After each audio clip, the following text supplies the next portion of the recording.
মোসাফাহা কাকে বলে? মুয়ানাকার পদ্ধতি ও ফজিলত কি? মোসাফাহা কাকে বলে? মোসাফাহা এর পরিচয় হাত মিলানো বা করমর্দন করা, ক্ষমা করা, ভাব বিনিময় করা। করমর্দন দ্বারা যেহেতু পরস্পরের মনের কালিমা বিদূরিত হয় এবং ভাব বিনিময়ের মাধ্যমে বন্ধুত্ব ও প্রীতি সুদৃঢ় হয়, সেহেতু করমর্দনকে আরবিতে মোসাফাহা বলা হয়। পারিভাষিক সংজ্ঞা: শরীয়তের পরিভাষায় মুসাফাহা হল পরস্পর সাক্ষাতে ভালোবাসা ও সদ্ভাব সম্প্রীতির নিদর্শনস্বরূপ একে অপরের সাথে হাত মিলিয়ে কল্যাণ কামনার নামই মুসাফাহা। মোসাফাহা এর বিধান: ১. জমহুর ওলামায়ে কেরামের মতে মোসাফাহা জায়েজ এবং সুন্নাতসম্মত একটি কাজ, তবে সময় নির্ধারণপূর্বক আবশ্যকীয়ভাবে মোসাফাহা করা বিদআত। ২. কতিপয় আলেম বলেন সময় নির্ধারণপূর্বক আবশ্যকীয়ভাবে মোসাফাহা করা মাকরুহ। ৩. যুবতী গায়রে মুহাররাম মহিলাদের সাথে মোসাফাহা করা হারাম। ৪. যাদের সাথে দেখা জায়েজ নেই তাদের সাথে মোসাফাহাও জায়েজ নেই।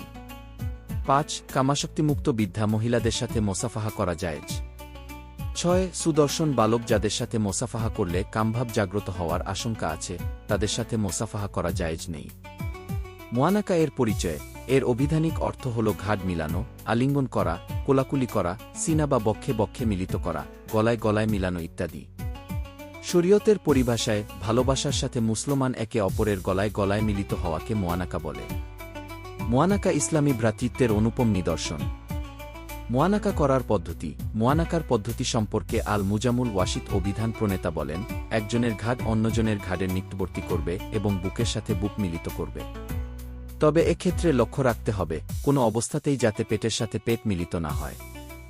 মুয়ানাকা এর ফজিলত: মুয়ানাকা এর ফজিলত সম্পর্কে ওলামায়ে কেরামের সর্বসম্মত অভিমত হল, ফিতনার আশঙ্কা না থাকলে মুয়ানাকা করা জায়েজ এবং সুন্নাতসম্মত। কেননা হাদিস তথা ইসলামের দৃষ্টিতে মুয়ানাকার বহুবিধ ফজিলত রয়েছে। এর মধ্যে উল্লেখযোগ্য কয়েকটি হল: ১. পারস্পরিক ভালোবাসা ও সম্প্রীতি বৃদ্ধি পায়।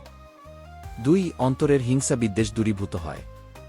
৩. পারস্পরিক ঐক্য ও সংহতি সুদৃঢ় হয়। ৪. গর্ববোধ ও অহমিকা বিদূরিত হয়। ৫. সর্বোপরি রাসূল সাল্লাল্লাহু আলাইহি ওয়াসাল্লাম এর সুন্নাতের উপর আমল করা হয়। তবে কামোত্তেজনাসহ খারাপ উদ্দেশ্য কারো সাথে আলিঙ্গন করা জায়েজ নয়।